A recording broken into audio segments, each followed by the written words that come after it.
Bonsoir, mes amis, et je pense que vous êtes tous ou toutes des fervents amateurs, des amoureux de l'Art nouveau. Je vais vous parler aujourd'hui de l'Art nouveau bruxellois et de l'initiateur de cet Art nouveau, c'est l'architecte Victor Horta. C'est lui qui, à partir de 1893, a créé des œuvres qui étaient tout à fait modernes pour l'époque. Et il a donné un nouvel élan à l'art du XIXe siècle, l'art de l'architecture, parce que au XIXe siècle, on ne parlait pas d'architecture, mais de l'art de l'architecture. Mais en même temps, il a créé aussi un art de vivre pour les commanditaires qui ont fait construire par lui une maison ou un bâtiment plus grand. La démarche de Victor Horta n'est pas due au hasard. Sur cette photo, prise à sa table de dessin, crayon en main, on le voit réfléchir et prêt à dessiner. Voici une citation de lui qui le caractérise très bien. Il disait, dans les années 1920, dans une de ses textes, « Je pensais à Viollet-le-Duc, à ses entretiens sur l'architecture, à ses dictionnaires raisonnés de l'architecture et de l'ameublement, à toute son admirable analyse de l'art d'une merveilleuse période. » C'était en fait le Moyen-Âge. Et ce fut assez pour que ma plume s'arrêtât. Alors, de ma table à écrire, mes yeux se tournaient vers ma planche à dessiner, et là, brusquement, comme l'aimant attire le fer, elle eut tôt fait de fasciner et tout mon cœur et tout mon être. Mon crayon semble lui-même se remettre en mes mains. La construction raisonnée évoquée par Viollet-le-Duc et la sublimation de la nature constituent les bases de l'art biomorphique de Victor Horta, ainsi que le cadre de vie des habitants, des commanditaires de ces maisons. Associé au captage de la lumière du jour, Horta fait vivre les structures et les formes. Il se caractérise lui-même comme suit. Je le cite, « Il aima la nature pour sa lumière et sa couleur et la vie qu'elle donne à ce que nous créons. » L'art nouveau d'Horta ne peut être considéré comme un style, un nouveau style. L'architecture, l'art de construire, coïncident dans ses œuvres avec la vie et la nature. L'art nouveau est en fait un art de vivre. Si vous regardez les plans que Horta a construits pour Edmond van Eetvelde en 1895, vous verrez que la lumière du jour, ce sont les zones jaunes, éclaire le cœur de la maison à tous les étages.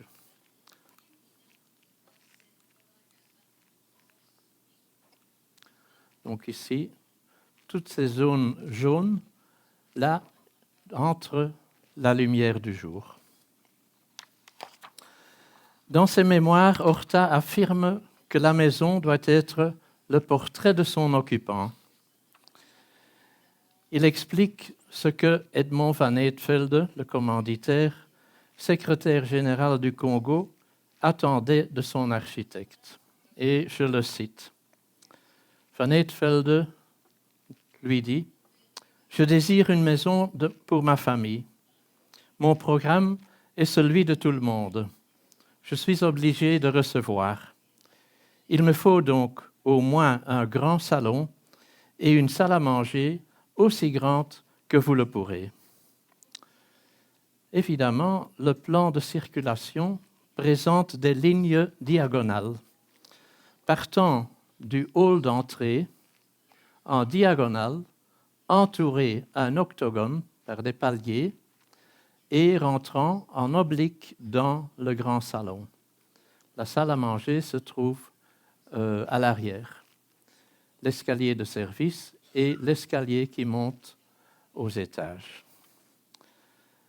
Ces chemins diagonaux nous conduisent autour d'un octogone central recouvert d'une serre sur le plan que Horta a fait. Il a indiqué pour cet endroit serre où on cultive des plantes, des palmiers et tout cela. Il s'agit en fait d'une promenade architecturale à travers la maison. Inconsciemment, nous avons l'impression d'avoir parcouru une longue distance du hall d'entrée jusqu'au salon, vers la rue. En revanche, dans le plan de la maison de Horta, que Horta a construit en 1899 pour M. Omer Aubec et sa famille, malheureusement démoli en 1950, il n'a pas appliqué un parcours, mais des tracés géométriques pour structurer l'espace. Ce plan est basé sur 2 triangles. Vous voyez, un et le deuxième. Sur un axe central. Comme le montre ce dessin d'origine de Victor Horta. Ce n'est pas un hasard si l'intersection des triangles est marquée par une statue. Je retourne. Donc, l'axe central, ici se trouve une statue. La photo que je vous montre est déjà une photo où on a démoli en partie le grand escalier. Ce monument représente l'humanité. Il s'agit d'une œuvre de sculpture Pierre Braque, qui travaillait beaucoup pour Horta, en marbre blanc de Carrare. Située dans une niche, elle représente un homme et une femme qui portent un enfant. La sculpture pouvait être tournée à l'aide d'un cadran, ce qui permet de l'orienter successivement vers chacun des 3 pièces principaux de la maison. La salle à manger, le salon fumoir et la galerie. Pour Victor Horta, la sculpture et la peinture à l'intérieur des maisons sont des composantes essentielles de l'architecture. Les sculptures et les peintures murales ne se limitent pas à représenter des thèmes allégoriques, elles attirent également, ou peuvent attirer, l'attention sur d'autres parties de la maison. Contrairement à la rigidité du plan géométrique, l'escalier qui mène aux étages supérieurs présente une double rotation elliptique. On monte ici et à l'étage, on fait le tour et on rentre là. En montant, il offre des vues agréables sur tout l'espace et accompagne la promenade architecturale. La lumière naturelle pénètre dans la cage d'escalier par une verrière construite au-dessus d'une paroi de verre. Cette photo en noir et blanc montre la verrière vue d'en bas. Malheureusement, aucune photo couleur des vitraux n'a été conservée lors de la démolition en 1950. Un système de fenêtres intérieures permet que la lumière qui provient de lanterneau dans le hall, que la lumière pénètre dans les différents salons.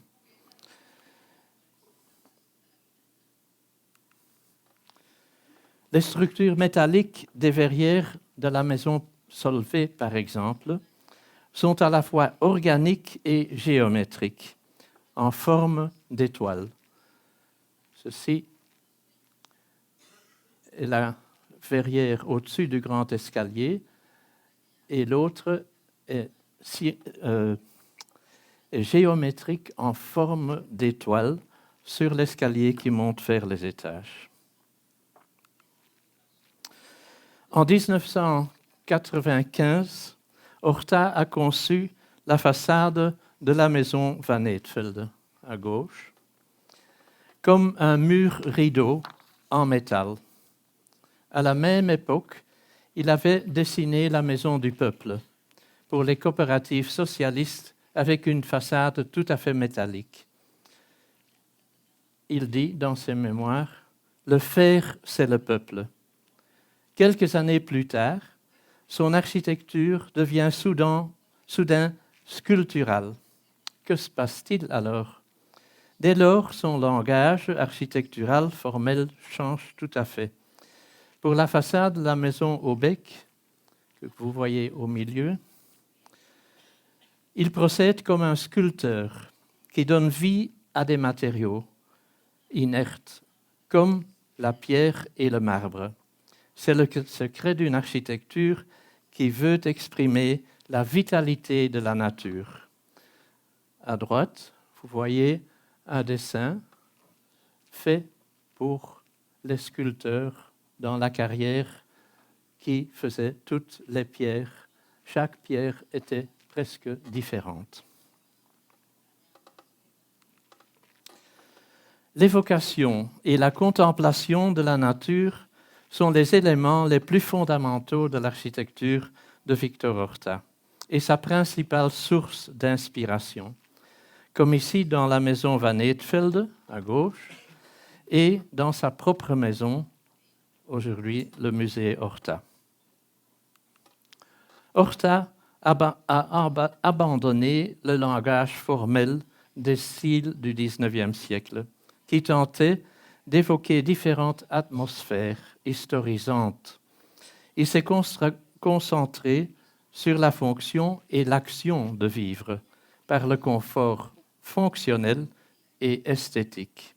Je le cite. « S'il est bon que la logique base le moindre raisonnement des créateurs, j'estime qu'elle ne doit pas empêcher de songer au charme, à ce délicat superflu qui souvent s'ajoute à la rude nécessité. »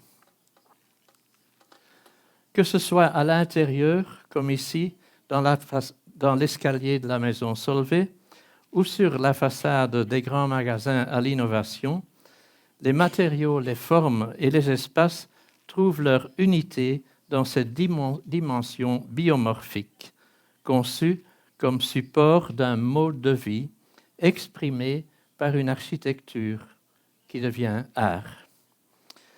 Il crée des intérieurs qui évoluent de manière éphémère autour de l'occupant. Sa sémantique architecturale est une évocation biomorphique de la vie humaine.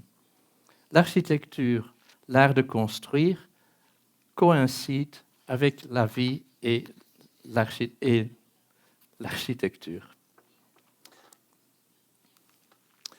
L'essai royal, dans le domaine royal à Laken, près de Bruxelles, conçu entre 1875 et 1895 par l'architecte Alphonse Balla, le maître de Victor Horta, l'ont certainement inspiré.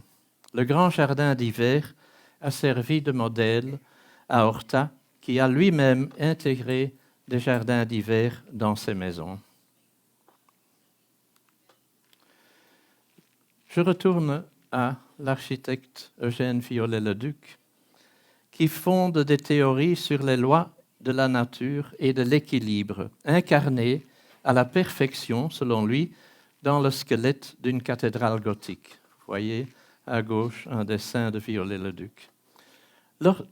Lorsque cette ossature résulte d'une parfaite observation des règles de la nature, dit-il, on obtient d'une part un organisme rationnel de pierre qui se comporte comme un organisme naturel. D'autre part, il y a la peau qui recouvre ce squelette. Il y a donc lieu de séparer, dit Viollet-le-Duc, la forme qui n'est que l'empreinte d'une époque, liée à une époque, de la forme qui est l'expression immédiate d'un besoin, la construction. Le pavillon du Congo, que vous voyez à droite, conçu par Victor Horta en 1900 pour l'exposition universelle de 1900 à Paris, utilise un concept similaire. Ce pavillon était même d'inspiration gothique, non pas en pierre, mais en verre et en métal. Malheureusement, le pavillon n'a jamais été réalisé. La verrière qui recouvre la cage d'escalier de la maison Solvay, à droite, est une interprétation à échelle réduite de la planche 26 de l'Atlas des entretiens de l'architecture de Viollet-le-Duc. Il y explique l'utilisation de voûtes en fer pour couvrir un espace de 20 mètres de large, transposant un concept gothique en métal.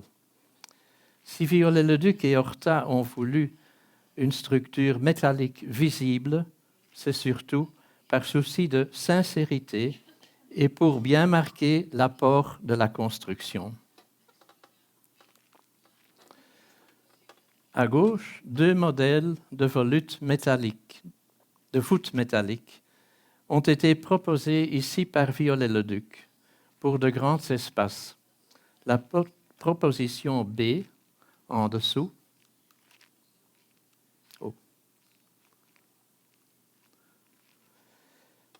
en particulier, semble avoir inspiré Horta pour le jardin d'hiver de la maison Van Eetvelde. Viollet-le-Duc a également transposé les principes de construction des maisons médiévales à colombage. Le fragment de façade, publié dans ses entretiens sur l'architecture, montre un colombage, ici non en bois, mais en métal, tel des maisons médiévales. Les étages supérieurs sont en porte-à-faux. Horta a repris ce système pour la façade de la maison Van Eetvelde. D'un côté, on voit Viollet-le-Duc en 1863 et Horta en 1895. L'image de gauche montre le principe de construction en fonte proposé par Viollet-le-Duc pour un projet d'hôtel de ville. Je le cite, « Ces démonstrations sommaires font voir que la construction de fer est indépendante de la maçonnerie, qu'elle demeure partout visible et qu'elle contribue à la décoration intérieure. » L'image du milieu montre la cage escalier de la maison Tassel. Comme ces maisons sont presque exclusivement soutenues par des ossatures métalliques, Horta a pu développer un nouveau système de construction où les murs ne sont plus de fonction porteuse et peuvent être remplacés par des parois légères en verre ou coulissantes. L'image de droite. Pendant l'année académique 1991, Victor Horta a assisté l'architecte bruxellois Ernest Hendricks à l'école polytechnique de l'Université libre de Bruxelles. Hendricks avait été formé dans l'atelier de Viollet-le-Duc à Paris et fut le premier à appliquer les principes de ce dernier en Belgique. À partir de 1876, Hendricks consacre une partie de ses travaux à l'agrandissement de l'Université libre de Bruxelles. Il utilise clairement le métal dans ses auditoires. En 1876, il revêtit l'auditorium principal de l'université d'une coupole ronde sur un plan octogonal.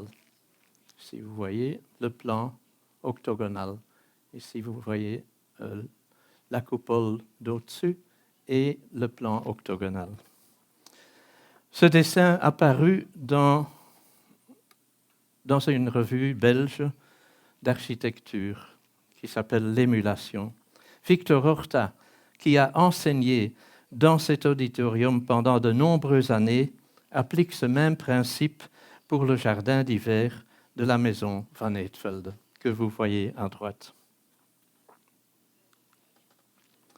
En France, sur la commune de Chamblay, Horta a construit en 1897 un château avec dépendance pour la famille Solvay. Pendant la Première Guerre, il est occupé par les Allemands qui y mettent le feu lors de leur départ en 1918. Ce château, Horta le conçoit curieusement dans un style néogothique modernisé, combiné à des éléments de la Renaissance néo-flamande. Voici malheureusement l'intérieur avant et après l'incendie et la destruction. Mais Viollet-le-Duc a tout autant exercé une grande influence sur d'autres architectes dans le monde. Ses entretiens et son dictionnaire faisaient partie des bibliothèques de beaucoup d'architectes. Le projet de Viollet-le-Duc dans ses entretiens montre ici une construction audacieuse pour la période 1863. Vous voyez à gauche, des colonnes diagonales en fonte soutiennent un bâtiment massif en pierre naturelle. Cette conception a servi de modèle à Hector Guimard pour l'École du Sacré-Cœur à Paris. Les concepts progressistes de Viollet-le-Duc se sont concrétisés dans l'architecture Art Nouveau. Voici un autre dessin qui démontre déjà, à cette époque, une galerie de type médiéval en pierre qui peut être perfectionnée par l'utilisation de consoles en fonte. Au magasin Old England à Bruxelles, l'architecte Paul Saintenoy applique cette technique en 1900. C'est la photo à droite. Mais aussi Gaudi, lui aussi, a un exemplaire de l'entretien sur l'architecture de Viollet-le-Duc. En ce qui concerne l'architecture gothique, il a introduit des innovations très importantes en termes de construction. Gaudi a en quelque sorte perfectionné l'ossature des bâtiments gothiques en pierre naturelle en appliquant l'arc caténaire ou parabolique. Il a ainsi rendu superflues les structures porteuses typiques de l'architecture gothique. Vous le voyez à la ligne rouge que j'ai tirée sur le dessin de Viollet-le-Duc et qui rend superflue toute cette structure extérieure d'une cathédrale gothique du Moyen Âge. Le dessin du mécanisme musculaire et articulaire de Viollet-le-Duc a-t-il influencé la conception de la Casa Batlló par Gaudi? Ou est-ce simplement la légende de Saint-Georges et du dragon qu'il a voulu évoquer? Ensuite, j'expliquerai en quoi les influences japonaises sont importantes dans l'architecture de Victor Horta. Pourquoi Victor Horta a-t-il choisi de se faire photographier en 1930 dans son bureau devant cette tapisserie japonaise de sa collection d'art? La tapisserie représente les 7 divinités du bonheur, dont, par exemple, le dieu de l'abondance, le dieu de la longue vie, le dieu de la joie, la déesse de la sagesse et des arts, la divinité de la richesse et du commerce. Mais il y a une autre raison. À partir de 1880, Bruxelles est marquée par une fascination pour les différentes formes d'art japonais. Fascination qui naît parallèlement avec l'avant-gardisme belge de l'Art nouveau. L'exposition de peintures et d'estampes japonaises au Cercle artistique et littéraire de Bruxelles, organisée par le Parisien Siegfried Bing en 1889, montrait des aquarelles, des estampes et bon nombre de gravures sur bois. Il est clair que Horta a puisé dans l'art japonais les grandes conceptions de la beauté de la nature. Pourtant, aucune mention d'inspiration japonaise n'apparaît dans ses écrits. Mais n'est-il pas courant que les architectes ne révèlent jamais leur source? Victor Horta avait dans sa bibliothèque la revue Le Japon artistique de Siegfried Bing, publiée entre 1888 et 1891, donc avant les premières œuvres de Victor Horta.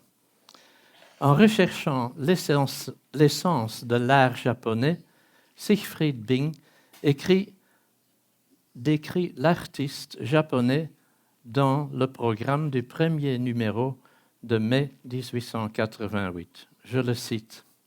« L'artiste japonais est le poète enthousiaste, ému par les grands spectacles de la nature, et l'observateur attentif et minutieux qui sait surprendre les mystères intimes que recèle l'infiniment petit. »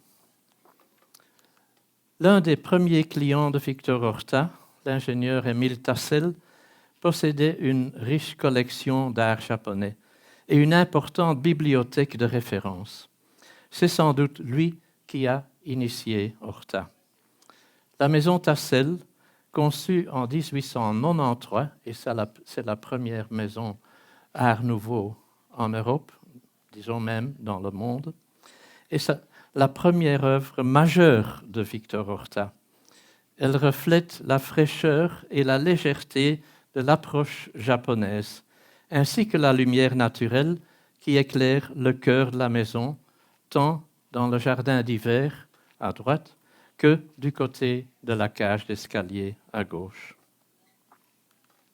Dès lors, Horta a collectionné des objets et des livres japonais. Il est abonné à plusieurs revues japonaises et dans sa maison, actuellement aussi dans le musée Horta, il y avait une vitrine d'objets d'art orientaux, divers, non seulement des objets japonais, mais aussi chinois. En 1997, Horta expose à la Libre Esthétique Groupe Artistique à Bruxelles cet ensemble de salles à manger qu'il avait conçu pour la famille Van Eetvelde. En 1900, dans son livre sur les formes décoratives, l'historien de l'art allemand Gustav Ebe parle de l'imitation des Japonais par Victor Horta. Je le cite, « Le tapis a lui aussi des guirlandes japonaises », écrit-il. À partir de 1893, Émile Tassel met Horta en contact avec Siegfried Bing à Paris pour qu'il conçoive plusieurs projets de façade pour ses galeries d'art nouveau et d'art japonais. Je voudrais maintenant illustrer les influences japonaises sur l'art nouveau de Horta par quelques images de la maison Van Eetvelde et une citation de l'écrivain japonais Junichiro Tanizaki. Il a poétiquement décrit la vie japonaise dans son essai « L'éloge de l'ombre ». Je cite Tanizaki. Mais ce qu'on appelle le beau n'est ordinaire qu'une sublimation des réalités de la vie. Et c'est ainsi que nos ancêtres, contraints à demeurer dans des chambres obscures, découvrirent un jour le beau au sein de l'ombre. Et bientôt, ils vinrent à se servir de l'ombre en vue d'obtenir des effets esthétiques. C'est précisément cette lumière indirecte et diffuse qui est le facteur essentiel de la beauté de nos demeures. Pour nous, cette clarté-là sur un mur, ou plutôt cette pénombre, vaut tous les ornements du monde et sa vue ne nous lasse jamais. Voyez comment Horta atténue la lumière du jour dans cet intérieur et comment il dessine même sur les murs des ombres. L'or joue un rôle de réflecteur dans les intérieurs japonais, comme dans les intérieurs conçus par Victor Horta. L'or capte et reflète la lumière, tant dans les intérieurs japonais sombres que dans les intérieurs tempérés conçus par Horta. À gauche, l'intérieur d'un temple à Kyoto et à droite, un détail du jardin d'hiver de la maison Van Eetvelde, l'éclat de la dorure. La maison japonaise, c'est l'image de gauche, se compose d'une ossature en bois remplie de parois fixes et coulissantes. L'ossature en fer par Horta dans ces maisons, comme celle de l'hôtel Solvay, se compose principalement de poutres, de colonnes métalliques et des parois légers construits à la manière d'un mécano. Ici, vous voyez à gauche les détails d'une maison japonaise en bois et à droite, les détails de la construction en fer de Victor Horta. À l'instar de la maison japonaise, où c'est de l'intérieur qu'on contemple le jardin, Horta fait entrer le jardin et la nature à l'intérieur de l'habitation. Il s'agit d'une nature stylisée. En effet, l'évocation de la nature et la contemplation sont les éléments fondamentaux de l'architecture de Horta et sa principale source d'inspiration. Les influences japonaises sont presque présentes. Horta a abandonné le langage des formes où le décoratif était central, comme dans les styles du XIXe siècle, pour se concentrer sur la fonction et l'action de vivre, sur l'art de vivre à travers un confort fonctionnel dans le sens le plus large. Il a humanisé la maison. Les maisons japonaises traditionnelles, dont vous voyez un plan à gauche, sont étroites et longues, près de 25 mètres de profondeur sur 9 mètres de large. Ils ont un ou deux, ce qu'on appelle en japonais tsubo niwa, c'est-à-dire des jardins à l'intérieur de la maison. D'un point de vue esthétique, c'est comme une peinture que l'on peut contempler assis sur les tatamis du salon ou en se promenant le long des paliers qui l'entourent. C'est une façon de créer des espaces verts dans un environnement urbain et une source de lumière naturelle importante dans les maisons relativement sombres. À droite, vous voyez le plan de la maison Van Eetvelde, aussi étroit et long que la maison japonaise. Un jardin à rue, un jardin d'hiver au centre et un jardin à l'arrière du bâtiment. Les Tsubo Niwa de la résidence secondaire de l'homme politique Yamagata Aritomo. Ce jardin est une source de lumière entourée de paliers au centre de la maison, éclairant ainsi les pièces qui l'entourent.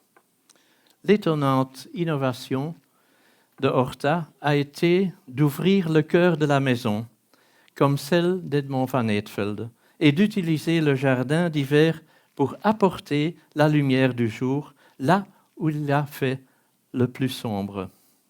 En utilisant ces structures métalliques et le langage de la nature, inspiré de la culture japonaise, Horta a créé ce merveilleux cadre de vie. En ce sens, la maison Van Eetvelde est un bel exemple de l'application d'un Tsubo Niwa, mais un jardin d'hiver, un jardin intérieur qui symbolise la nature. Il ne prend pas la vraie nature, mais il symbolise la nature dans tous les éléments, jusque dans les détails. Les changements de direction à l'intérieur sont perçus comme des axes indiquant le chemin vers la salle à manger et le salon. Le centre de l'espace octogonal est un centre de repos. On pourrait donc parler d'une promenade architecturale à travers la maison. Donc, le centre, ici on entre, nous avons un long couloir, on monte un demi-étage. Ici, il y a un centre de repos. Alors on continue et on s'amène vers le salon à rue. Donc ce centre de repos est au milieu d'un parcours de circulation. La circulation dans la maison se fait en diagonale, ce qui était tout nouveau dans l'architecture bruxelloise. Les plans typiques bruxellois ont 3 chambres, l'une derrière l'autre. Et la chambre au milieu était la plus sombre. Un parcours diagonal mène par un large escalier, ce que vient d'expliquer, à une mezzanine ouverte. Horta renverse en quelque sorte ces principes japonais en recréant l'intérieur de la maison comme un environnement naturel. Les influences japonaises ne peuvent être ignorées. Bien que les aspects formels de l'œuvre de Horta soient associés à des influences japonaises, je pense qu'ils sont surtout d'ordre conceptuel. Chaque intérieur est comme un paradis clos. Horta crée des intérieurs qui vivent une vie autonome autour et avec leurs occupants et visiteurs. À gauche, quelques esquisses de fleurs et de plantes extraits de la manga du peintre et dessinateur japonais Hokusai au début du XIXe siècle. À droite, un croquis de fleurs et de plantes par Horta dans un de ses carnets. La maison du peuple, apothéose de l'art nouveau de Victor Horta et de la coopération socialiste, fonctionnait comme une machine de propagande. La magnifique typographie que vous voyez sur les 2 cartes, créée un pur style art nouveau, fut l'œuvre du jeune peintre et sculpteur flamand Jules-Pierre van Biesbroek. En regardant ces affiches, on voit que les fêtes d'inauguration de 1899 ont été extraordinaires. Cortège, festival de musique, festivités dans la nouvelle salle de fête, un cortège au flambeau, un bal, un feu d'artifice, etc. La Maison du Peuple est inaugurée les dimanches 2 et le lundi 3 avril 1899. Les socialistes y fêtaient leur Pâques rouge. À une centaine de mètres plus bas, les catholiques célébrèrent le même jour les fêtes de Pâques dans l'église Notre-Dame de la Chapelle. Le nouveau bastion des socialistes d'un côté face au temple des catholiques de l'autre côté, au fond. Horta lui-même rêvait de coiffer sa maison du peuple d'un immense dôme métallique recouvert de briques de verre rouge qui serait éclairé de l'intérieur par l'électricité. On est en 1999. L'électricité était magique. Les jours de fête, ce dôme rouge serait illuminé. L'idée, c'était de répandre dans toute la ville la lueur rouge du socialisme. Sur le bâtiment figurent les noms des grands précurseurs et défenseurs du socialisme international.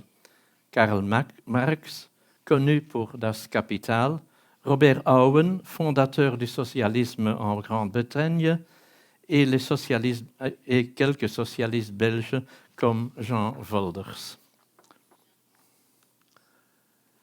De grands rassemblements de 3000 personnes sont organisés dans la salle du parti, bondés de travailleurs et de camarades qui viennent écouter les discours des dirigeants du parti. Je trouve que c'est une photo fabuleuse, cette salle toute pleine, des personnes assises, des personnes debout, même sur les balcons. Traduire le programme socialiste en architecture n'a pas été simple pour Horta, qui alors était âgé de 36 ans. Le plan montre le grand café au centre. À droite, les magasins de nouveautés et à gauche, l'entrée principale qui menait vers un escalier, une cage d'escalier, vers la grande salle de fête. Sur le plan structurel, Horta a créé une superposition de deux structures. La grande salle du café au rez-de-chaussée et la salle de fête au-dessus. Ici, vous voyez le recouvrement et les colonnes de la grande salle de café, et ça sont les charpentes de la grande salle de spectacle. La salle de fête ou la salle de spectacle était érigée sur 9 portiques métalliques, éléments constitués de poutres et de colonnes inclinées, un peu, disons, dans le sens de Gaudi. La salle de fête, manifestement, Horta avait atteint la limite de ses capacités et de son temps. La structure du plafond de la salle de café est élaborée comme une voûte d'arête plate et ses pilastres dédoublés, que vous voyez ici, c'est le plafond, en acier, devaient porter les charges de la grande salle des fêtes. Le café était un espace de 8,5 mètres de haut et 16 mètres de large, sans aucune colonne. Il pouvait accueillir, ce café, jusqu'à 800 consommateurs et aussi 800 manifestants. Le magasin de nouveautés, une sorte de grand bazar, grand magasin, était situé au rez-de-chaussée et en partie au premier étage et même à l'entresol. À gauche du café se trouvait l'entrée principale, qui menait vers les salles de fête. Déjà en 1900, une année après l'inauguration, l'architecte allemand Wilhelm Rehme publia La Maison du Peuple dans son ouvrage Architektur der neuen freien Schule, architecture de la nouvelle école indépendante. Il rendit hommage à Horta et écrivait, je le cite, « Mais quelle créativité se dégage de cette œuvre! Avec quelle splendeur Horta a maîtrisé l'art de la construction en fer. » La salle pouvait accueillir environ 1700 personnes assises. Et elle était, en plus, située sur la toiture, comme le montre cette coupe. Au niveau de la galerie se trouvait une grande terrasse pour les ouvriers, du côté de la place qui entoure le bâtiment. Horta ne s'est pas contenté de la simple utilisation de l'acier dans ses constructions. Et il ne s'est pas contenté des constructions industrielles du monde des ingénieurs. Il lui a donné le pouvoir d'exprimer symboliquement les forces et les contraintes qui subissent les matériaux. Et vous verrez que les charpentes ici et la toiture sont courbées vers l'intérieur. C'est comme le poids qui pose sur ce plafond, qui se pose sur ce plafond. Il est bien évident que toutes les parties métalliques de la salle de fête étaient peintes en rouge vif, la couleur du socialisme. Victor Horta écrivait en 1944 dans ses mémoires, je cite, « La joie du populaire et de ses dirigeants en 1899 se porta en partie sur mon œuvre.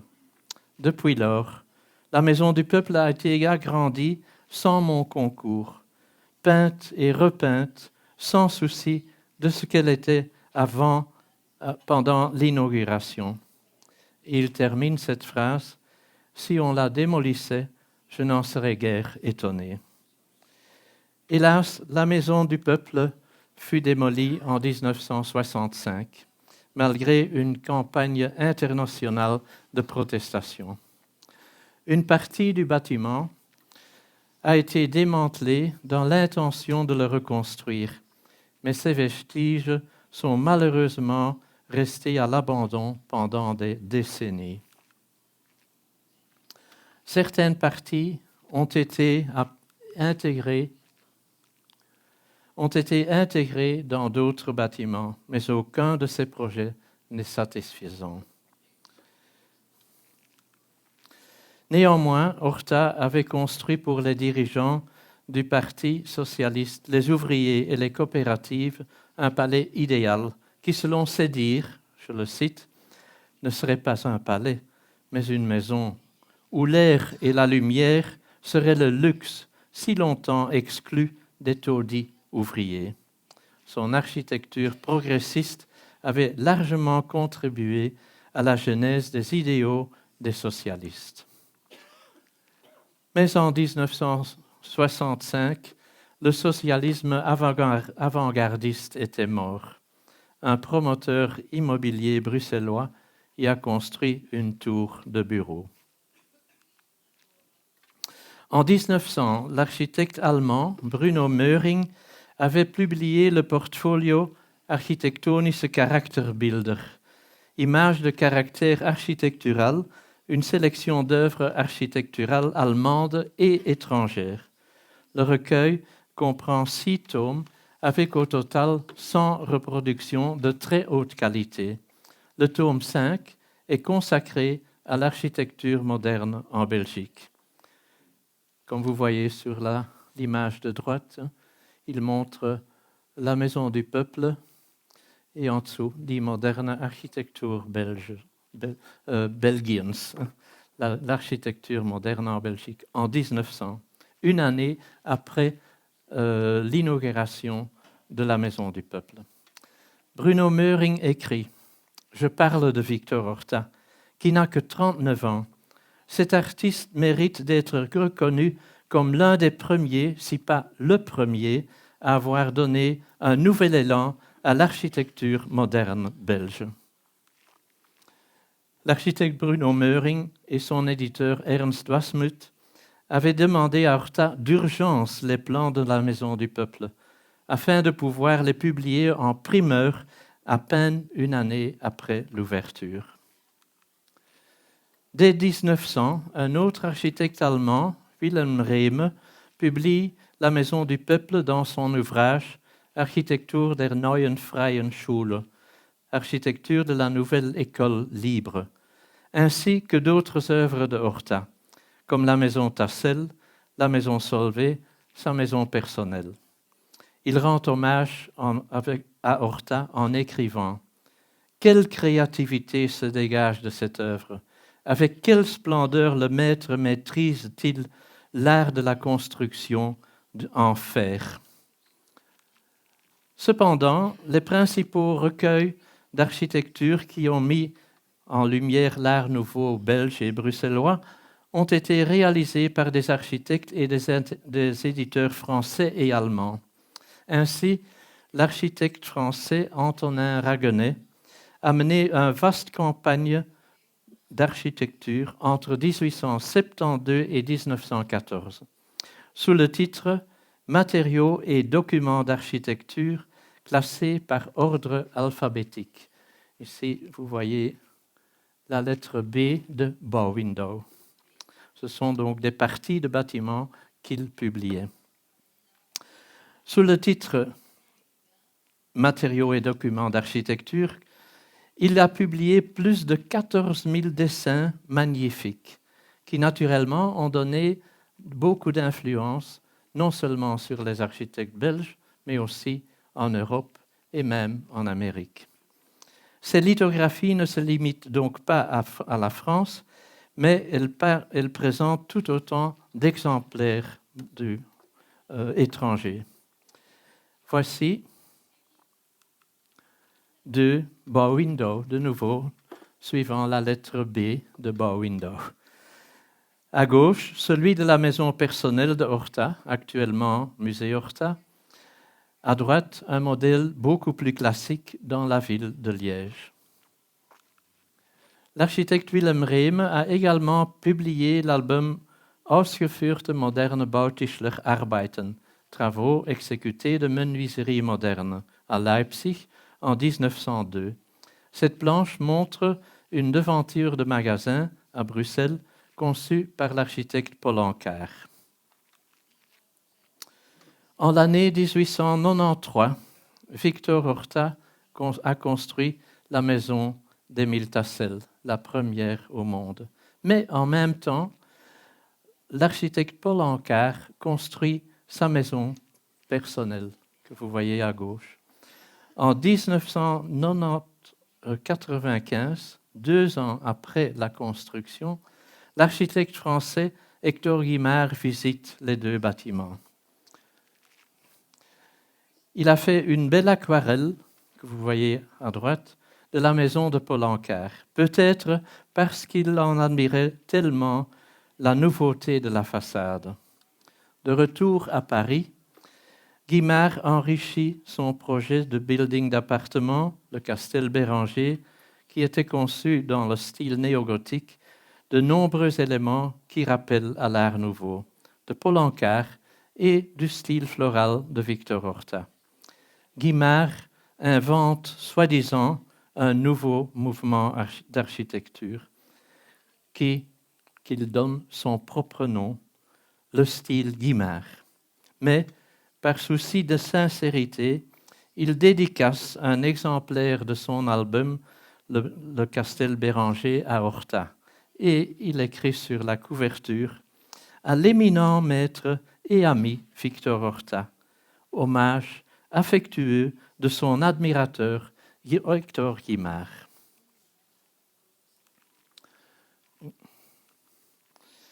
L'architecte Raguenet décrit dans son ouvrage l'hôtel particulier de l'architecte Ernest Blaireau à Bruxelles. Ainsi, je le cite, « Comme nous l'avons constaté récemment, le modern style est très en vogue en Belgique et les artistes de ce pays rivalisent d'originalité avec ceux de la France. L'hôtel particulier de monsieur l'architecte Blaireau peut être compté parmi les exemples les plus intéressants de cet art nouveau, que l'on rencontre partout dans la ville de Bruxelles.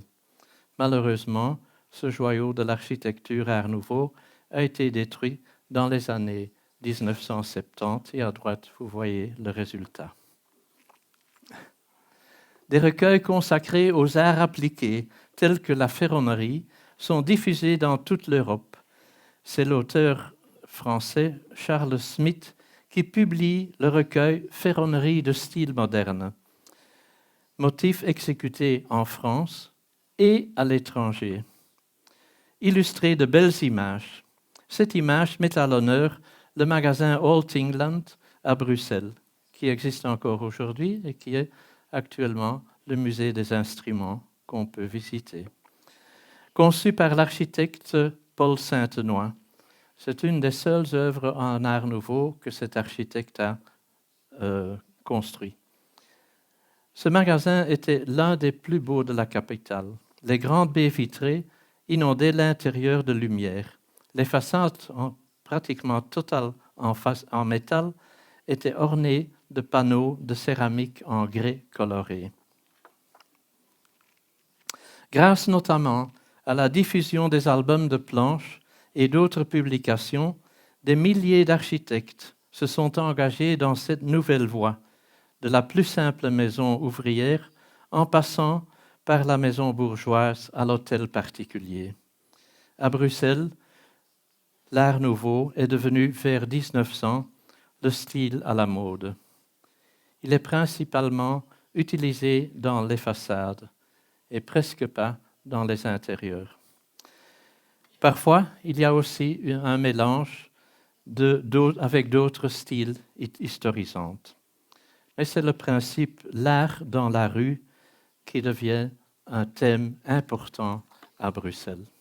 Les rues se transforment en musées à ciel ouvert, non seulement pour le plaisir des propriétaires, mais aussi pour celui des piétons, comme le montre cette maison de 1902, conçue par l'architecte Ernest Delune, un architecte moins connu, pour un artiste verrier. C'est pour le peintre Georges de Saint-Cyr que l'architecte Gustave Strauven, âgé de 21 ans et élève de Victor Horta, il a travaillé pendant 6 mois dans le bureau Horta, a conçu ce bâtiment d'une largeur de façade de seulement 4 mètres et d'une profondeur de 15 mètres. Strauven aurait-il rêvé d'un monde où l'architecture serait non seulement innovante, non seulement innovante, mais aussi pure, élégante et distinguée. Cette maison est héroïque et en même temps agréable à voir.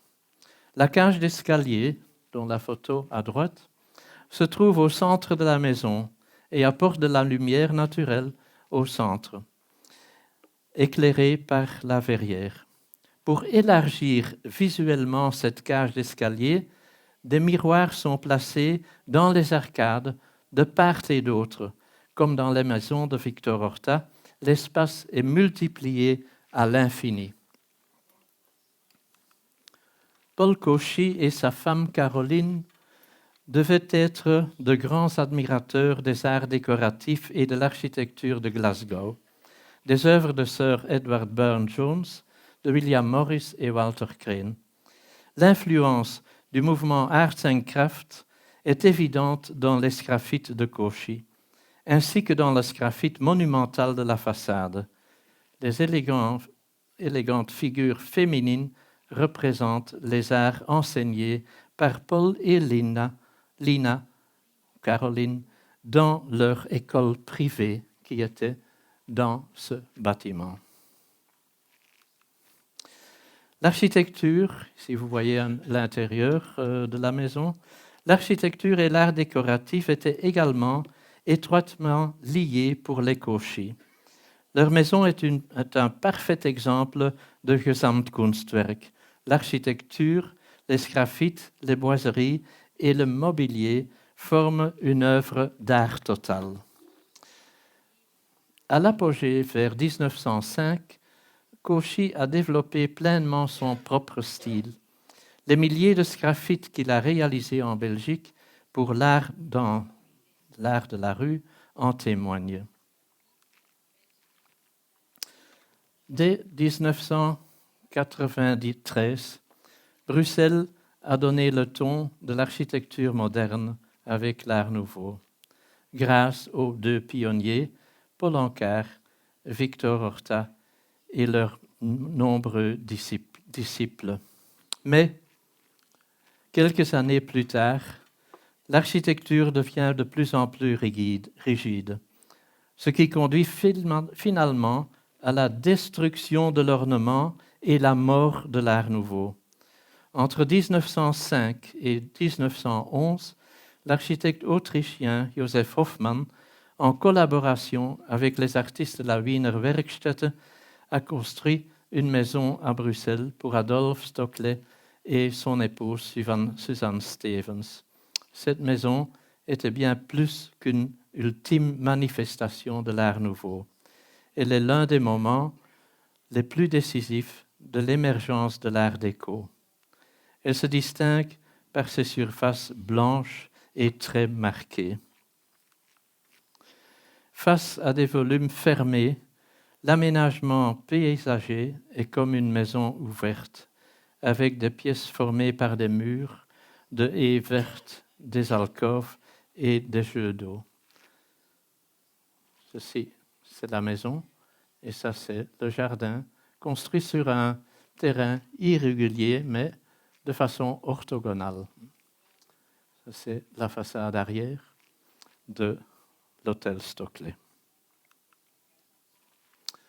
Le plan, la partie de gauche, c'était la partie de vie, et avec une terrasse à l'intérieur, presque à l'intérieur. La grande salle à manger avec les frises de Gustav Klimt, l'entrée, le grand hall, la salle de musique avec la scène. Et cette partie est plutôt la partie de service, avec une petite salle à manger pour chaque jour, la cuisine et les offices. Voici la terrasse vue vers l'intérieur et la terrasse vue vers le jardin. La frise de la grande salle à manger conçue par Gustav Klimt est inspirée de l'art byzantin. Dans la tente, l'image de droite, la posture des mains de la danseuse souligne sa coiffure qui, tout comme son bracelet, rappelle les motifs de la Wiener Werkstätte. L'esthétique de l'arbre de vie est empreinte de symbolisme, avec ses branches et spirales. La grande force de ce bâtiment réside précisément dans le fait que l'architecture était considérée comme une synthèse de tous les arts. Sculpture, peinture, mobilier, art appliqué et décoratif et l'art des jardins. Peu après son achèvement, l'historienne Amelia Levetus a publié en 1914 dans le magazine d'architecture allemand Moderne Bauformen un article accompagné d'une 50aine de photos de l'extérieur et de l'intérieur et des dessins. Et en guise de conclusion, je la cite, « Le palais Stockley est un jalon dans l'histoire de l'architecture moderne. L'art nouveau était sur le point de mourir. » Merci.